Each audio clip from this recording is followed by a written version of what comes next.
do do do do do do do do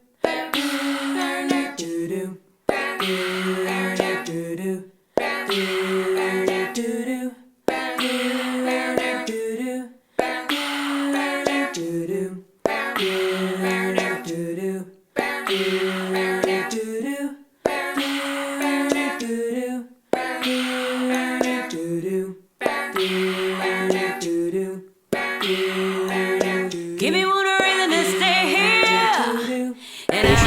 So we'll start, I'll talk a little bit about the construction of boats, because I think for some people it might be interesting to know how your boats are made, what they're made of, what's the differences between boats as you move forward and you look to trade up or buy new boats, or those of you that are considering buying your first boat, some things to look at and what it means when you're reading the different specs.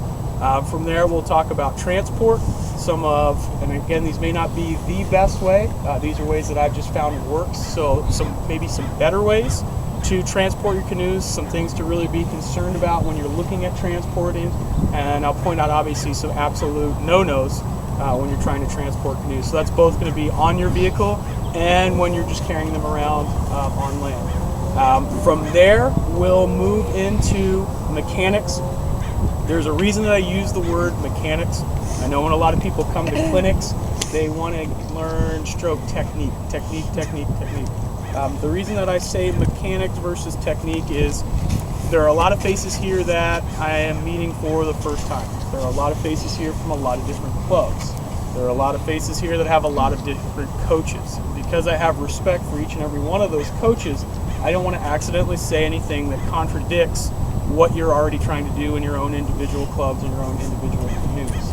What I will talk about is I'll talk about the mechanics of how you make an OC-1 move. And that's going to be universal regardless of your specific stroke technique, because stroke technique a lot of times is going to come down to style, right? The physics is going to... So right off the bat, the first material that was really used excessively was fiberglass, and it moved into carbon fiber. Now we've got a lot of manufacturers that do carbon fiber Kevlar blends. Now what are some of the advantages and disadvantages of each? Carbon, if you've got a carbon layup, meaning that the initial fiber that was used, it's a carbon weave. You can see what carbon weave looks like when you look at your paddles like this. You can see how it is. It's very strong, very stiff it makes it really, really rigid. So carbon is rigid. It's going to allow you to punch through wake. It's going to allow you to punch through chop. On water, it is going to have the best transfer of energy, meaning you apply power, it's going to directly move in the direction that you apply that power. You're not going to lose it, right? Because there's not going to be a lot of wobble. It's going to be very, very stiff. The disadvantage to carbon only, right? That's the advantage. Very stiff, allows for better transfer of energy. The disadvantage of carbon is that it's very fragile on land. It's really easy to crush it. It's really easy to ding it. And I'll show you a boat that I know for a fact is a double carbon layup. Let's look at one of the Hurricanes layup. Now, when we look at carbon, if we feel this boat, we try to squeeze this boat, you can see how stiff and rigid it is. Now the problem with it being this stiff and rigid, if I were to go and just give it one of those, we would get immediately a crush mark, right? So this makes for great on-water stability, great on-water speed. It's going to force you though to be a little bit more cautious and careful when you're on land. Now to overcome that, to make boats that are a little bit more forgiving when you're on land, there are manufacturers that are going to use carbon Kevlar layups. Now the Kevlar, it's the same material that you're all familiar with in body armors and bulletproof vests. What that does is lends it some flexibility. So it takes and uses that strength of the carbon underneath to make it nice and stiff and rigid, but it gives it a little bit of flex. The disadvantage is where I talk about with the flex is you're going to lose a little bit of energy. The advantage is that if I were to push in here, it would actually push in a little bit, it would give. So if I happen to bump it into something, it's not going to be as much of a problem. Now, so we talked about carbon, really stiff, Kevlar, really flexible, really durable. With fiberglass can be laid up to be as stiff as carbon fiber. It can be laid up to be as durable as Kevlar. The disadvantage though is in order to get that, you're going to get a lot more weight.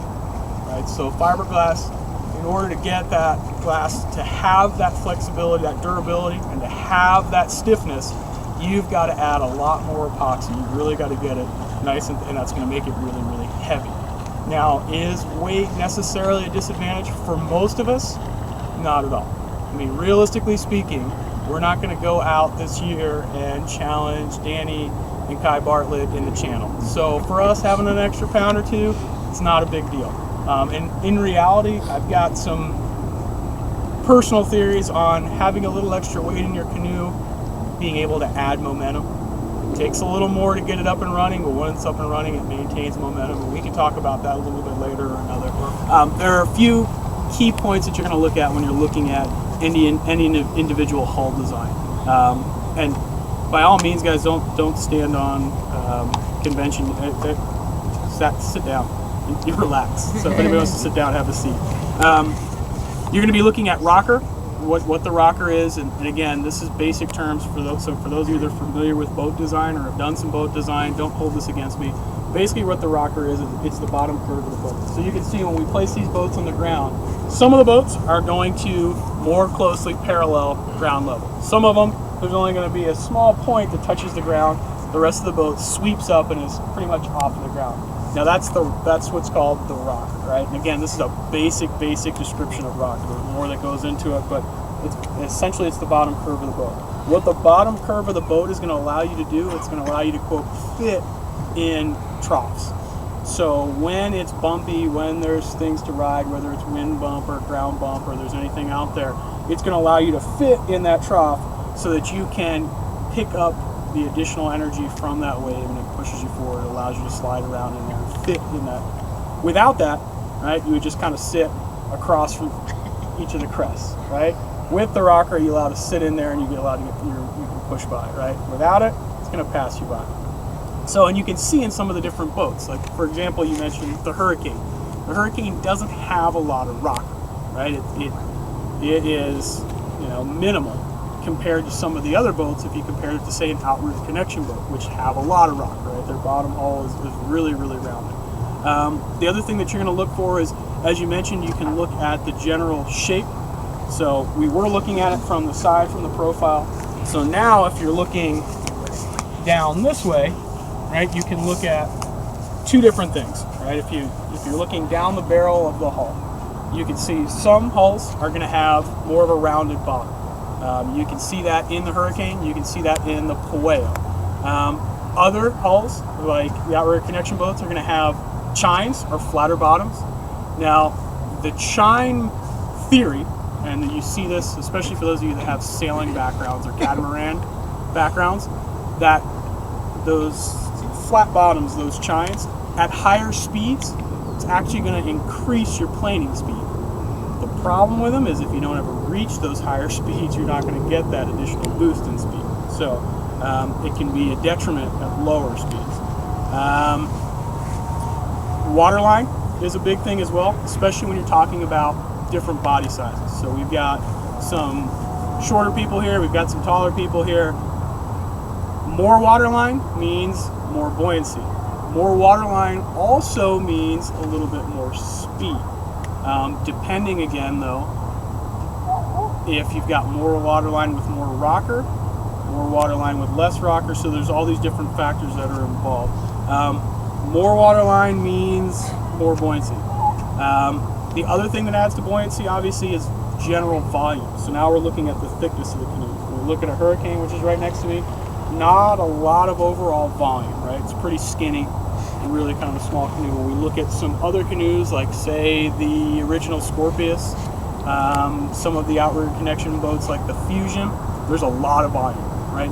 So again, if you're a little bit on the larger side, so like for the bigger guys, you're going to want a little bit more volume just for sheer comfort. It's going to float the boat a little bit better. You're not going to feel like you're planing through the water. You're actually going to sit on the top of it.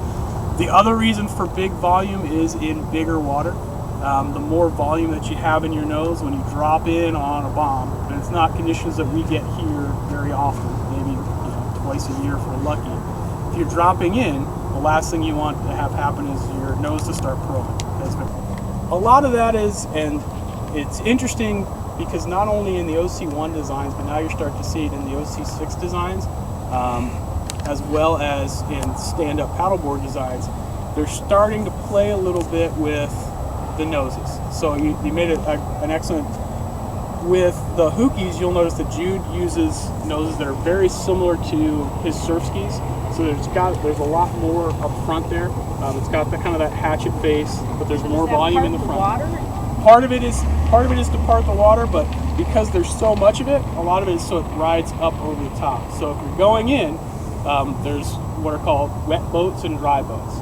Makes it more of a wet boat. So if you're heading into chop or you're heading into bump, you're more likely to ride up over the top.